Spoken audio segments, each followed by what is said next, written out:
नमस्कार, आप देख रहे हैं दैनिक रेडियो। दिन भर की बड़ी खबरों में आपका स्वागत है। आज इन खबरों में हम देखेंगे पेरिस ओलंपिक में भारतीय रेसलर विनेश फोगाट की बाहर होने की वजह, हरियाणा में राज्यसभा चुनाव के ऐलान और नामांकन की जानकारी, शूटिंग गर्ल मनु भाकर का दिल्ली एयरपोर्ट पर भव्य स्वागत, जानेंगे हिंसा में जलते हुए बांग्लादेश के मौजूदा हालात, गंगा और यमुना नदी के बढ़ते जल स्तर के साथ देश में मानसून की मौजूदा स्थिति, खान यूनिस का कसाई याया सिनवार के हमास चीफ बनने की कहानी, दिल्ली हाईकोर्ट में पूजा खेड़कर केस की सुनवाई का फैसला, सितंबर में होने वाले जम्मू कश्मीर चुनाव को लेकर चुनाव आयोग का जम्मू दौरा, स्वाति मालीवाल मारपीट केस में पुलिस का बयान और आखिर में देखेंगे लगातार उतार चढ़ाव के बीच देश दुनिया की शेयर मार्केट का हाल। भारतीय wrestler Vinesh Phogat Paris Olympic से बाहर हो गई है। उन्हें वजन मेंटेन न होने पर डिस्क्वालीफाई कर दिया गया है। उनका वजन 50 केजी से सिर्फ 100 ग्राम ज्यादा निकला। बता दें कि विनेश का आज बुधवार रात को करीब 10 बजे गोल्ड मेडल के लिए अमेरिका की रेसलर सारा एन हिलब्रांड से फाइनल मुकाबला होना था। वहीं अब रूल्स के मुताबिक विनेश सिल्वर मेडल के लिए भी योग्य नहीं रह जाएंगी। इसके बाद 50 केजी कैटेगरी में सिर्फ गोल्ड और ब्रोंज मेडल ही दिया जाएगा। हालांकि अयोग्य करार दिए जाने के बाद अब फाइनल मैच नहीं होगा। सही कहे तो विनेश को कोई मेडल नहीं मिलेगा। इससे पहले के मुकाबलों में विनेश का वजन तय कैटेगरी के हिसाब से था। वहीं अब ओलंपिक नियमों के मुताबिक विनेश की जगह सेमीफाइनल में उनसे हार चुकी क्यूबा की गुज़मान लोपेजी ही फाइनल खेलेंगी। आगे बढ़ने से पहले आपसे एक अपील है कि अगर आप चैनल पर नए हैं तो चैनल को सब्सक्राइब करें और बेल आइकन को प्रेस करें ताकि हमारी हर वीडियो आप तक पहुंचती रहे। आइए अब देखते हैं आगे खबरें।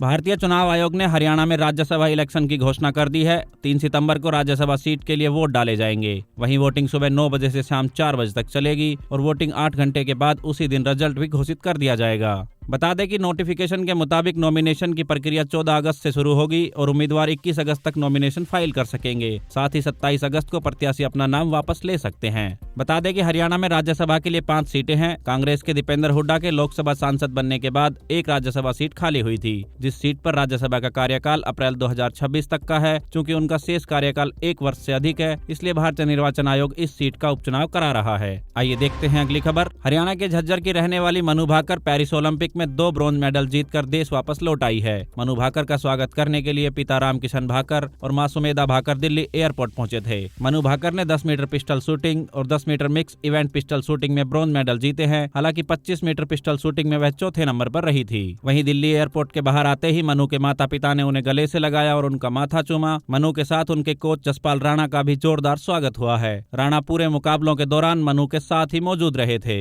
बता दें कि मनु भाकर को पेरिस ओलंपिक की क्लोजिंग सेरेमनी में भारत के लिए फ्लैग बियरर अर्थात ध्वजवाहक बनाया गया है। मनु रविवार को पेरिस में होने वाली ओलंपिक की क्लोजिंग सेरेमनी के लिए वापस लौट जाएंगी। वहीं आज देश लौटने के बाद मीडिया से बात करते हुए मनु भाकर ने कहा, मैं बहुत खुश हूँ। मुझे इतना प्यार मिलते हुए देख बहुत खुशी हो रही है। कई दिनों से भारतीय खाना नहीं खाया था। आज दिल्ली आते ही मुझे पराठे खाने को मिले हैं। आइए देखते हैं अगली खबर। बांग्लादेश में राजनीतिक उथल पुथल के बीच प्रधानमंत्री पद से इस्तीफा दे चुकी शेख हसीना यूएई या सऊदी अरब जा सकती है। द हिंदू की रिपोर्ट के मुताबिक लंदन में पनाह न मिलने के बाद वे फिनलैंड या मिडल ईस्ट के देश जैसे यूएई और सऊदी अरब जा सकती है। वहीं इससे पहले हसीना के बेटे वाजेद जाय ने कहा था कि उन्होंने किसी दूसरे देश से पनाह नहीं मांगी है। हसीना अभी भारत में ही रहेंगी। दूसरी तरफ बांग्लादेश में हसीना पार्टी की अवामी लीग और उनके सहयोगी दलों से जुड़े करीब 29 नेताओं की हत्या कर दी गई है। वहीं इसके अलावा बांग्लादेशी एक्टर शांतो खान और उनके पिता सलीम खान को भी भीड़ ने पीट कर मार डाला, क्योंकि सलीम अवामी लीग पार्टी से जुड़े थे। वहीं बांग्लादेश में सुरक्षा कारणों के चलते वहां से भारतीय दूतावास के 190 कर्मचारियों को निकाला गया है। बता दें कि बांग्लादेश में आंदोलन का नेतृत्व करने वाले स्टूडेंट्स की सिफारिश के बाद नोबेल पुरस्कार विजेता मोहम्मद यूनिस को अंतरिम सरकार का प्रमुख नियुक्त किया गया है। पड़ोसी देश में हिंसा के बीच शेख हसीना ने 5 अगस्त को बांग्लादेश छोड़ दिया था।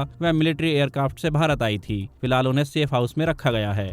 आइए देखते हैं अगली खबर। उत्तर प्रदेश में तेज बारिश के कारण गंगा और यमुना नदी उफान पर है। मुरादाबाद में इतनी बारिश हुई है कि रेल ट्रैक तक पानी में डूब गया है और पीलीभीत में सड़क तक बह गई है। वहीं बिहार में भी तेज बारिश के चलते सीतामढ़ी, गया, सुपौल, गोपालगंज के कई इलाकों में बाढ़ जैसे हालात बने हुए हैं। साथ ही गंडक, बागमती और कोसी नदी उफान पर है। वहीं दूसरी तरफ राजस्थान के जैसलमेर, पाली और जोधपुर में पिछले 24 घंटे के दौरान तेज बारिश से बाढ़ जैसे हालात बने हुए हैं। जैसलमेर के मोहनगढ़ में 10 इंच और पोखरण में 7 इंच बारिश दर्ज की गई है। बता दें कि भारतीय मौसम विभाग ने आज 10 राज्यों में भारी बारिश की संभावनाएं जताई है। इनमें हिमाचल प्रदेश, उत्तराखंड, उत्तर प्रदेश, मध्य प्रदेश, असम, मेघालय, नागालैंड, मणिपुर, मिजोरम और त्रिपुरा शामिल हैं। आइए देखते हैं अगली खबर। इस्माइल हानिये की मौत के बाद याह्या सिनवार को हमास का नया चीफ बनाया गया है। हमास ने एक बयान जारी कर इसकी जानकारी दी है। इससे पहले याह्या सिनवार सिर्फ गाजा में हमास की कमान संभाल रहा था। जहां हानिये कतर में संगठन को ऑपरेट कर रहा था, वहीं सिनवार गाजा में ही रहता है। 2017 में जब उसे गाजा का चीफ बनाया गया था, तब से वह कभी भी सामने नहीं आया है। देखा जाए तो सिनवार की हमास पर काफी मजबूत पकड़ है। वहीं बीते दिनों तेहरान में हानिये के ठिकाने पर मिसाइल से हमला किया गया था, जिसमें हानिये और उसके एक बॉडीगार्ड की मौत हो गई थी। हानिये की अगुवाई में ही हमास ने पिछले साल 7 अक्टूबर को इजराइल पर 75 सालों का सबसे बड़ा हमला किया था।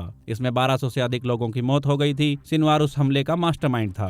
वहीं सिनवार को चीफ बनाने का मुख्य कारण है, हमास में कोई ऐसा नेता नहीं है जो इजराइल की जंग का गाजा की स्थिति के अनुसार सिनवार से बेहतर समझ सके। ऐसे में उसे चीफ बनाया गया है। वह सिनवार ही बंधकों की रिहाई और सीज फायर से जुड़े अहम फैसले लेगा। आइए देखते हैं अगली खबर। पूर्व ट्रेनी आईएएस ऑफिसर पूजा खेड़कर ने आईएएस सिलेक्शन कैंसिल को लेकर दिल्ली हाई कोर्ट में 5 अगस्त को याचिका लगाई थी, जिस पर 2 दिन बाद आज 7 अगस्त को सुनवाई हुई है। कोर्ट ने पूजा खेड़कर की तरफ से वकील इंदिरा जयसिंह ने कहा कि सिलेक्शन कैंसिल होने की ऑर्डर कॉपी अभी तक पूजा को नहीं दी गई है। इंदिरा जयसिंह ने कोर्ट से कहा कि सिर्फ एक प्रेस रिलीज देकर उम्मीदवारी रद्द करने की सूचना दी गई है। हमें मीडिया से इसके बारे में पता चला था। इस प्रेस रिलीज को रद्द करना चाहिए और ऑर्डर कॉपी देनी चाहिए। बिना कॉपी के हम सेंट्रल एडमिनिस्ट्रेटिव ट्रिब्यूनल में यूपीएससी के आदेश को चुनौती नहीं दे सकते हैं। इस पर जस्टिस ज्योति सिंह ने यूपीएससी से ऑर्डर कॉपी देने का कारण पूछा तो यूपीएससी की तरफ से वकील नरेश कौशिक ने बताया कि पूजा के ऑफिशियल एड्रेस की जानकारी नहीं है। इसके बाद कोर्ट ने आदेश दिया कि यूपीएससी को पूजा का एड्रेस बताया जाए और इसके बाद यूपीएससी ऑर्डर कॉपी उनके घर भेजी जाए और ईमेल भी की जाए। आइए देखते हैं अगली खबर।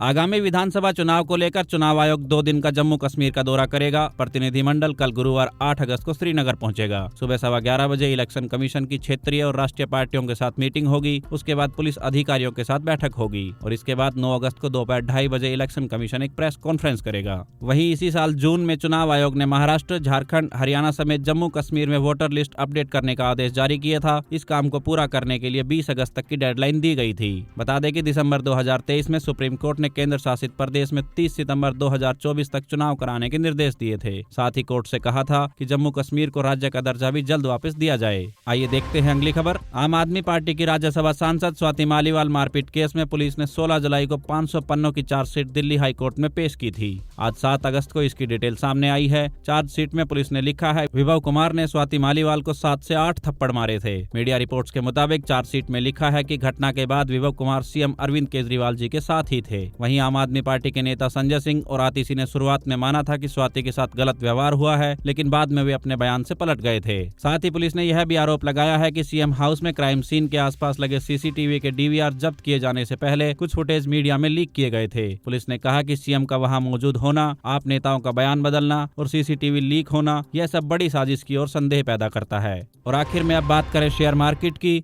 ग्लोबल मार्केट से मिले पॉजिटिव संकेतों के बाद भारतीय बाजार के इंडेक्स सेंसेक्स में आज 7 अगस्त को 874 अंकों की बढ़त रही। ये 79,468 के स्तर पर बंद हुआ है। वहीं निफ्टी भी 304 अंकों की तेजी के साथ 24,297 के स्तर पर बंद हुआ है। वहीं आज के कारोबार में सबसे ज्यादा निफ्टी में ऑयल एंड गैस 3.06% तथा मेटल, मीडिया, हेल्थ केयर और फार्मा इंडेक्स में 2% से ज्यादा की बढ़ोतरी दिखी। निफ्टी के 50 शेयरों में से 44 में तेजी और 6 में गिरावट दर्ज हुई। वहीं ओएनजीसी के शेयर में 7.45% की तेजी रही। बता दें कि इससे पहले कल यानी 6 अगस्त को शेयर बाजार में गिरावट देखने को मिली थी। सेंसेक्स 166 अंक गिरकर 78,593 के स्तर पर बंद हुआ था और निफ्टी में 63 अंकों की गिरावट दर्ज हुई थी। ये 23,992 के स्तर पर बंद हुआ था। ये थी आज की बड़ी खबरें। आप देख रहे थे दैनिक रेडियो। नमस्कार, धन्यवाद।